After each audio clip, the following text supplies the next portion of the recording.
बायको, तुम्ही दिवसभर मोबाईलमध्येच असता, माझ्याकडे लक्षच नाही. नवरा, अगं मी तर तुझाच डीपी बघत होतो.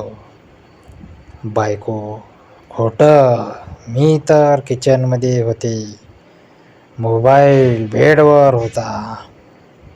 नवरा, तुझ्या फोटोला बघूनच मन भरतं ग.